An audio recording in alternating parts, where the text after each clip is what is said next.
Welcome back to this emergency episode of the Warehouse Podcast. My name is Jesse.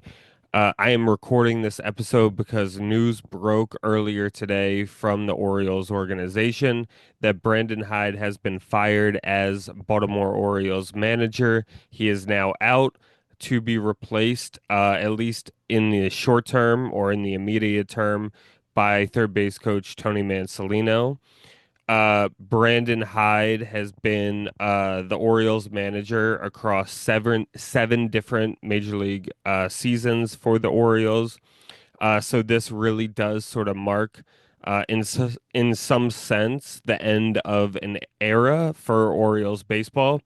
Now, it's a little unclear, and we're going to find out whether sort of this Mike Elias and this core of players that Brandon Hyde had and had some at least regular season success with during some regular seasons. Uh, it's to be determined whether that core or that sort of era is over more or less for the Baltimore Orioles or whether they are able to sort of keep this window open for an extended period of time.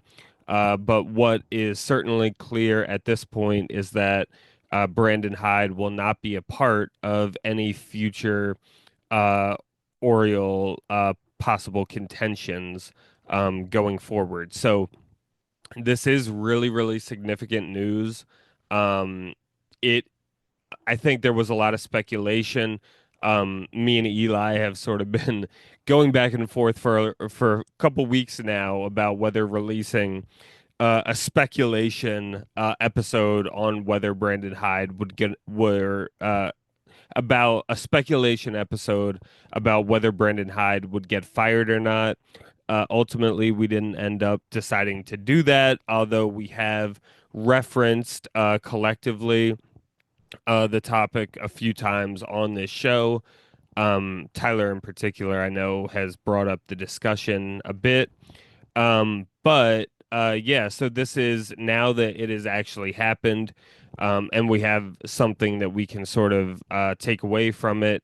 And we're not just speculating about what will or might happen now that it has actually happened, and he has been fired from being the manager of the Orioles.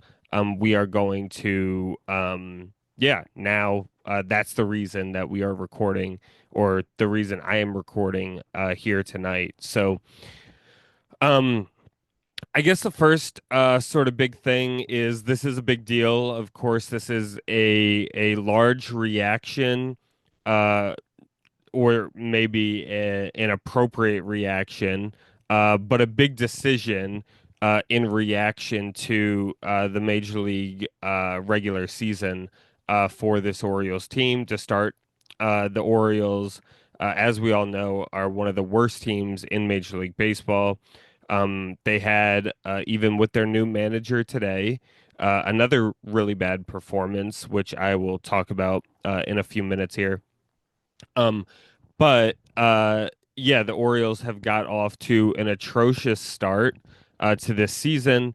And the Orioles were sort of coming into the year expecting to be in contention for the World Series. And the Orioles managerial firing has followed the Pirates and followed the Rockies' decisions to do the same thing for their poor starts. Granted, they did not have the expectations that the Orioles had coming into the season. So, um, yeah, even with sort of this interim manager status for Tony Mansolino, it does bring up some questions about what the Orioles' path forward is this year and going forward. I think that if we think about Tony Mansolino, he's a guy that has worked with Brandon Hyde for years at this point. He's been in the Orioles organization. So, on some level, there's this, promoting within, right, sort of mentality that is enjoyable or favorable, I guess, within some sort of sense of how I guess, whatever companies or organizations uh, work where you sort of develop and teach and train guys to then uh, become elevated within your organization. So I guess more or less in that sense, there's something nice about Mansolino. Despite being rather young, has been with the Orioles for a while at this point, um, and within the organization in particular. So yeah, so there is something good about that. But with that said, especially in this circumstance for the Baltimore Orioles, uh, it's really a good question whether Tony Mansolino is the guy that we sort of would want. There is a bit of a question also about what the hopes are for the front office at this point in time, and what the ambitions are, right? So there's a good question about whether the Orioles and Mike Elias have just sort of at this point given up on the season, right? And if they've given up on the season, then it makes sense to sort of see Tony Mansolino sort of fill out and go the entire year as the manager for this Orioles team. That is one possibility. With that said, we are still in May, and there is a lot of season left to be played. Tyler on the last episode talked a bit about sort of, what is the historical precedent for a team in the Orioles situation coming back and being so far back record wise and the standings wise, for what is the sort of precedent for a team in the Orioles situation to make a playoff run.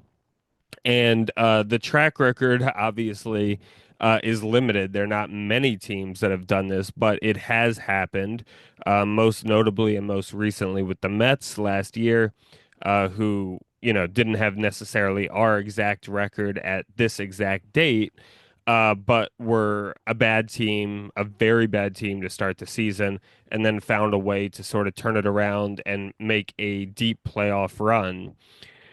So, yeah, so that's sort of the notable exception, or the notable historical precedent for this. But of course, more often than not, the vast majority of the time, the Orioles have, teams in the Orioles situations don't end up making the playoffs. I think Fangraphs has the Orioles. I think it was at less than 1% of making the playoffs. I'm wondering, it might have been 4% just a little while ago, and I might be mixing up the organizations, or I'm forgetting exactly who put it, but we're somewhere in the range of like probably less than 4%, potentially less than 1% of a chance or a probability of the Orioles making the playoffs this season. So it does present some sort of challenges for the Orioles. There's a little bit less of a challenge if the Orioles are willing to just sort of say, okay, we messed up this year. We're going to ride Mansolino out until the end. And then, we're going to figure out our managerial situation in the off season. I think that most Oriole fans, I certainly don't see Tony Mansolino being the major league manager at any point beyond this season. Um, yeah, heading into next year, opening day next year, I am very, very confident Tony Mansolino won't be the major league manager for the Orioles. But he may have it for the rest of this year. And I think that if the Orioles are in a situation where they're willing to sort of call it quits on this year, Mansolino makes sense to sort of finish out the year. And then in the off season, sort of when there's more availability in terms of managers and stuff like that, then to at that point, then hire somebody who's going to be a longer term solution for the manager role for the Orioles. If the Orioles made this decision and the front office made this decision with some hope that the Orioles could turn things around for the rest of this year. Well, Mancelino probably isn't the guy to do that, just given that, he is sort of worked for Brandon Hyde. He sort of represents continuity um, of, just embodying sort of what this Orioles organization has been doing over the past few years, et cetera. So, if you're trying to sort of set things straight and move away from what has been happening, the managerial decisions that have been happening, obviously Elias has significant consultation in a lot of those decisions, but. Uh, in terms of sort of the organizational philosophy, the baseball philosophy about how to win, etc. Mancelino is not the guy that is going to come in, shake anything up. All the players know him already. They have a rapport with him. Of course, there are pros and cons to that, right? But Mancelino is not something fresh or exciting. He's not, the guy that is, uh, I guess, in the sense of like an analogy to players, he's not like that youthful superstar you're going to inject into the lineup to sort of bring energy and life into a dying offense, for instance, right?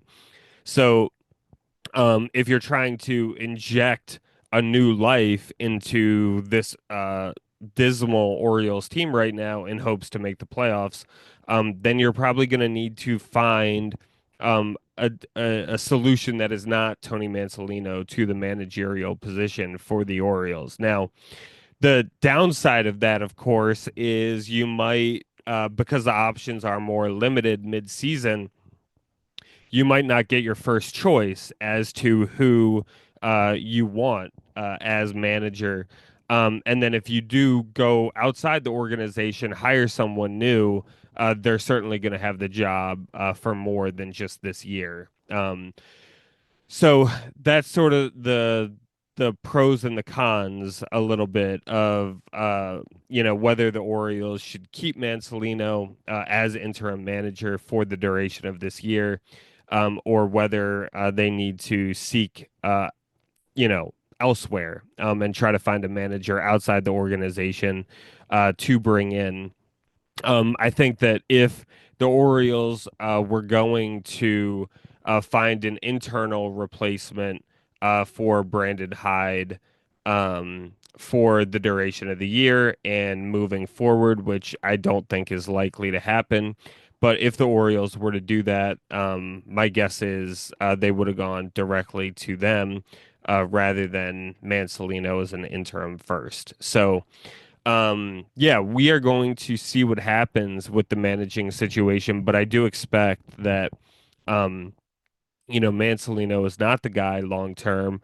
I think it is more probable than not that he ends up being the major league manager for the rest of the year.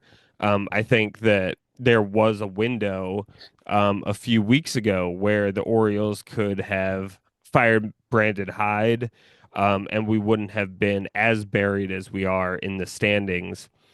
And then at that point in the season, maybe you try to inject or you try to, hope that this managerial change can do something to positively impact the play on the field. But uh, even though it is still early May, we're only a month and a half or so into the season, or it's mid-May, I should say.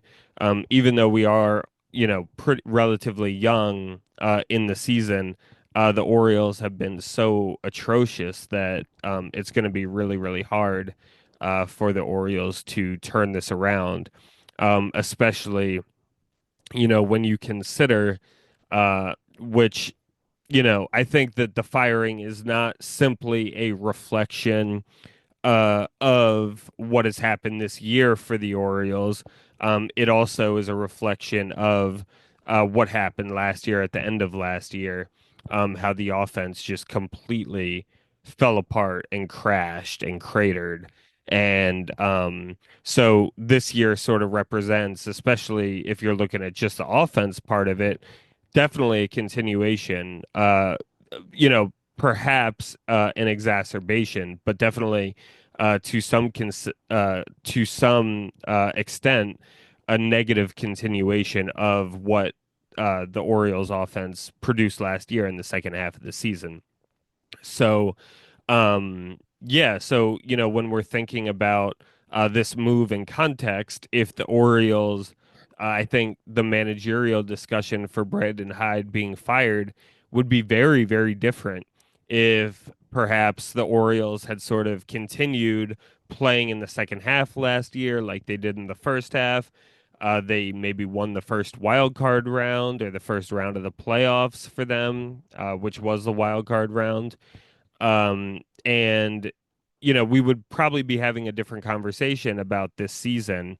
And we'd probably be a little more patient with Brandon Hyde, or the front office might be a little more patient with Brandon Hyde, because you can sort of look back to very, very recent memory, and see how things were going pretty well. But given that that wasn't the case, the Orioles have been, playing almost a calendar year at this point of disappointing and subpar, especially given this roster, baseball.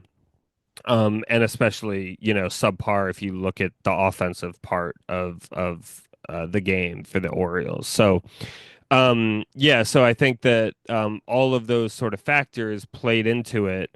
And that also, thinking about the second half of last year, is I think why sort of the front office probably has a little less hope than they're saying publicly. I think publicly they say we could turn this around. I mean, a few weeks ago, you know, uh, Elias was saying Hyde was the guy, right? So obviously, even at that time, I'm sure he had question marks about that. What he was saying publicly was not what he thought privately.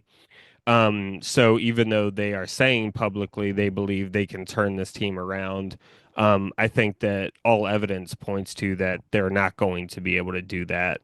And yeah, you can look at, the end of last year, as sort of evidence of that. So, um, I think that, in terms of like agreement with the move, I mean, I definitely agree with it in the sense, like, obviously, it's these things are never a fair process, more or less. Who gets hired as managers isn't necessarily a fair process either. A lot of it is about who you know, your connections, who you were lucky enough to be on the bench for that team that made a deep playoff run. And then, a guy gets fired at the exact right time and you get promoted, and, the stars aligned perfectly for you to become an MLB manager. A lot of the time is sort of how it works. So, but with that said, with as far as like MLB managers go, like, you know, I'm not commenting on whether it is more or less fair to Brandon Hyde because, right, they are the scapegoats for when things go wrong, the managers. But in terms of uh, whether it is more or less the right decision for the Orioles, I think it pretty unquestionably is the right decision for the Orioles. Something definitely has to change. I'm not limiting that change to Brandon Hyde. Uh, People potentially higher than Brandon Hyde, Mike Elias, which I'll talk about in a minute here, or in a few minutes here. Mike Elias is also potentially should be examined as somebody who is not absolved of responsibility, uh, even during the firing. Even though him and both Rubenstein and him said very nice things, of course, about Brandon Hyde and his contributions. um, there is sort of Elias does talk about how this team is my responsibility, and this team not performing well is my responsibility as well, right? He did talk about that or mention that in his comments. So, you know, there is an element of that, right, that you could think about in terms of how things are going forward, and what the outlook of this team is going into the future. Um, I think so. Yeah, I mean, with how these things work, the Brandon Hyde firing more or less had to happen. It's way too talented a team. The Orioles don't necessarily have an infinite amount of time to figure out these problems. So there's a lot that is going on that the Orioles need to address and need to sort of revamp here. And the manager is sort of the first domino always in that change happening, and in that sort of renewal and rebirth of organizations. So, um, although I'm saying rebirth as if it's like there was this team that was bad and dying, and then they were reborn into this new great thing, and that of course doesn't always happen. So this new era, whether this upcoming era for the Orioles is going to be a positive or negative one, is to be seen. Um, this is also sort of a situation, I think, for Elias where and me and Tyler were messaging about this a little bit, where this is sort of a situation where he had to do this more or less in order to save himself, right? If he kept Brandon Hyde around as manager all year, that I think for David Rubenstein would really significantly make him question Elias's judgment. Um, there is and it seems to be true that Michael Eyes really likes Brandon Hyde, working with Brandon Hyde, etc., and that this probably was not a decision he was excited to make. But in order for his job and his ability to continue in this Orioles organization, he now for himself sort of gets to hit the reset button on the success or the lack of success that the Orioles have had dating back to the All-Star break or a little before the All-Star break last year. He sort of gets to reset that, and he sort of gets to say, now whether Rubenstein believes it or not, or buys the argument or not, is entirely up to him, and that's a question for him. But he gets to now go and say, hey, look, I know this has not gone well recently. Um, but with that said, he will now be able to sort of have the second half of this year able to sort of be assessed. And if he can sort of like not even make this team a playoff team, but if he can say, hey, we played a bit better, we played about 500 baseball going the rest of the way or whatever. And we're gonna bring in Mancelino is not our guy, but we were able to play 500 baseball with him as manager. We've had a really rough patch. We've had some really unfortunate things happen. We had injuries. We've had X, Y, and Z. And this is how I'm going to correct these issues moving forward. But uh, the basic process and the basic way that we are trying to build in the organization here, that is fundamentally sound, right? That is what, me building this organization is what produced this 100 regular season win team, me constructing this organization in the way that I have. First of all, I'm doing it on a shoestring budget for you, which of course you like. But also, in addition to that, I was able to take this organization, which was failing at the end of Buck Showalter and the Andy McPhail. I was able to completely rebuild and I got it to be this 100-win team. And even though we've been playing badly for the past year, uh, Brandon Hyde sort of lost the message in the clubhouse, or, we had this bad second half. Guys started not to believe. Brandon Hyde was sort of the problem and the reason why the Orioles have not been playing well, right? And he could sort of make that case now to David Rubenstein and say, okay, look, you know, I think that a lot of the problems were due to Brandon Hyde. Now, when things were good, he was, of course, helpful, and I wanted him as manager. But after we had some setbacks, he wasn't able to keep the confidence, keep the clubhouse there, et cetera, et cetera. And so now Elias gets to go and make that argument to Rubenstein. He sort of says, okay, look, I know we didn't have this great success, but that's not really on me. Okay. And now I fired the manager. I'm going to bring in this team that is going to do really well, that is going to be a fresh perspective for the players. These guys really know what they're talking about. And, with my abilities to draft, with my abilities to build the organization, etc., us working together, I promise you, we're gonna like get back on track here and we're gonna fix, these errors that have presented problems for the Orioles.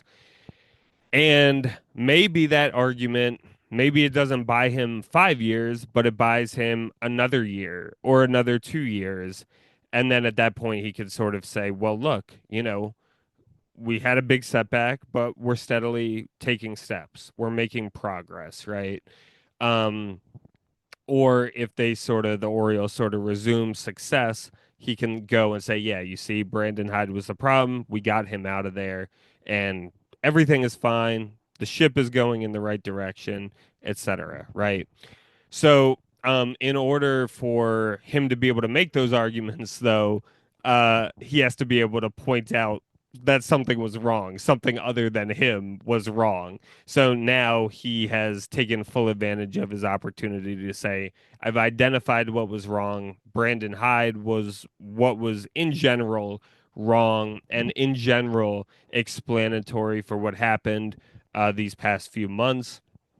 And, you know, we're going to get things back on track. And um, so that's the argument that he's making and that he's going to try to make for himself either at the end of this year, the end of the next year, etc., to try to keep his job as GM going forward. So that's why I think that this was necessary for him because if he didn't make a decision like this, then I guess there was no sort of runway for GMs have the ability to sort of point out, well, the manager is the problem at this point. And that's what Elias is going to try to do here. So, in order to, yeah, keep his role within as GM. So, um, that's sort of notable. I will say a few things about Brandon Hyde here. So as I said, he was uh, here with the Orioles for a long time. He ends his tenure with a 421 and 492 record. He was here for a few really bad years at the beginning of his time in Baltimore. That is uh, the explanation for the, in general, losing record. Despite the 100-win team, despite two playoff appearances, he does end his time here with a losing record. Tim Cousins, I should say, is also being replaced. I don't think that is. Some people are making a bit of a bigger deal about that. I don't. I don't read too much into that. I think Hyde being fired is really the headline here. But and not that other people are not treating it as the headline, but yeah, I think that Hyde is really the significant thing here.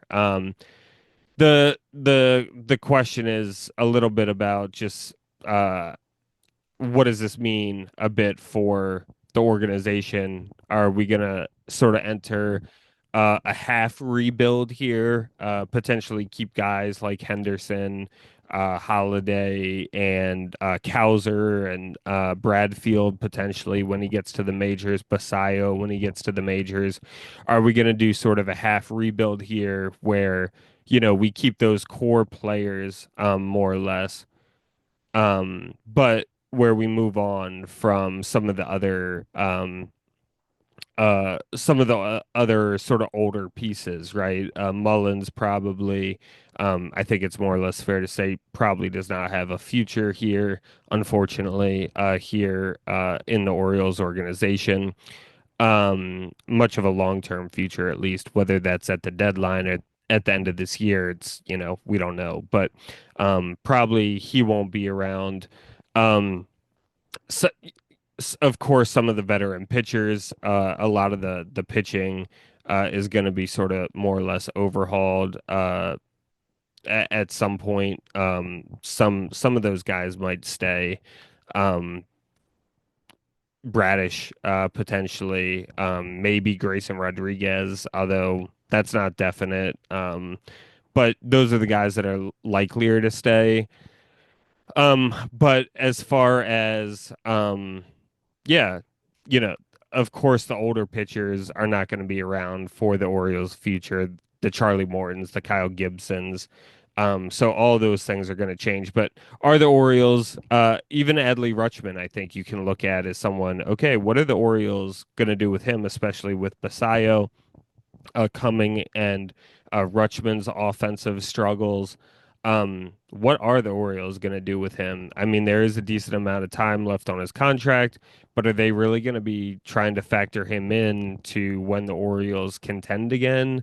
That's a little up in the air. I really don't know the answer to that, but I think that it is very possible that someone like Adley Rutschman ends up getting traded at some point, maybe with a year and a half or something left on his contract.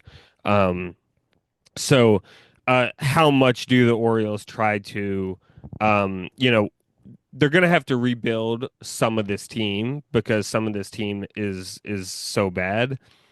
But how much and what extent of the rebuild will actually happen, right? So that's really kind of the question for the Orioles. Are they gonna sell at this deadline and then in the off season add a few pieces?